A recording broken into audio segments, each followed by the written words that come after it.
The preparation of authentic Amish corn chicken soup begins long before the first ingredient touches the pot.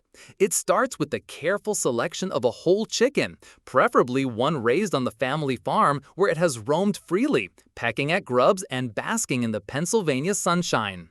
The Amish believe that the quality of ingredients directly impacts not only the flavor of the final dish, but also the nourishment it provides to those who partake. This philosophy extends beyond mere taste preferences to encompass a deep understanding of how food connects us to the land, to our community, and to the divine providence that sustains all life.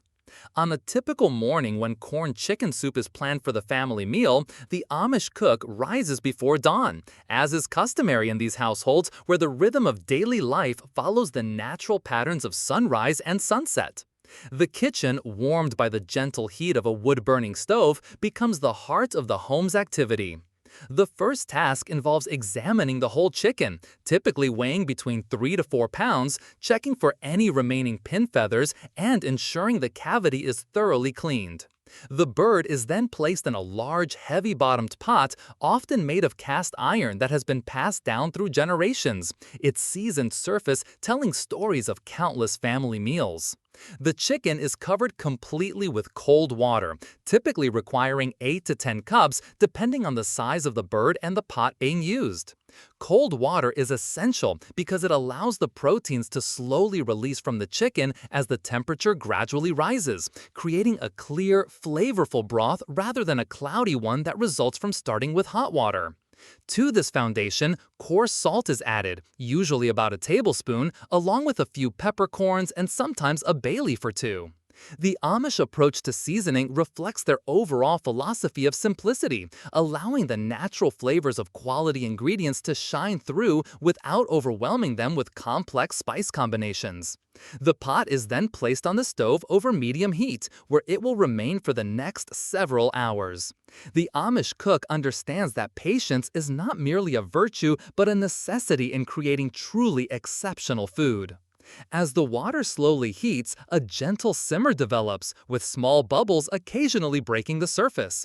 This is the perfect temperature for extracting maximum flavor and nutrition from the chicken, while keeping the meat tender and the broth clear.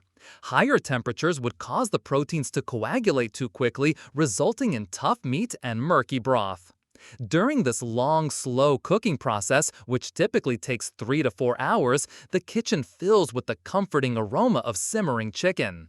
The Amish cook uses this time productively, often preparing other components of the meal or attending to various household tasks, but always keeping one ear tuned to the gentle bubbling from the pot. Occasionally, foam and impurities will rise to the surface, and these are carefully skimmed away with a ladle or large spoon, ensuring the final broth will be crystal clear and pure in flavor. While the chicken simmers, attention turns to the corn component of this beloved soup. In Amish households, corn holds special significance, representing not only sustenance but also the community's connection to the agricultural cycles that govern their lives. During late summer and early fall, when corn reaches peak ripeness, families work together to harvest, process, and preserve corn for use throughout the year. The corn used in this soup is typically field corn that has been dried and then cracked or ground into what the Amish call corn rivels, or sometimes simply cornmeal. The preparation of corn rivels is itself an art form passed down through generations of Amish women. The dried corn kernels are ground using either a hand-cranked mill or processed through grinding stones, creating particles that vary in size from fine meal to coarse bits about the size of small peas. This variation is not accidental but intentional, as it provides different mouthfeels and allows some pieces to dissolve into the broth while others maintain their distinct corn flavor and slight bite. The grinding is often done in large batches during corn processing season, with the resulting meal stored in cool, dry places in sealed containers to preserve freshness throughout the winter months. For the soup, approximately 2 cups of these corn rivels are set aside, along with an equal amount of finely diced celery and onions. The vegetables used in Amish cooking are typically grown in the family garden, where they are cultivated using traditional methods without synthetic pesticides or fertilizers. The celery is crisp and fresh, often harvested the same morning it will be used, while the onions come from braids hung in cool storage areas where they have been curing since the previous fall's harvest. The preparation of vegetables follows time-honored techniques that maximize both flavor and nutritional value. Onions are peeled and diced into uniform pieces about a quarter-inch in size, large enough to maintain their texture during the long cooking process, but small enough to distribute evenly throughout the soup. The celery is washed thoroughly, trimmed of any tough strings, and diced to a similar size as the onions. Some Amish cooks also include celery leaves, which add additional flavor complexity and represent the frugal use of every part of the plant.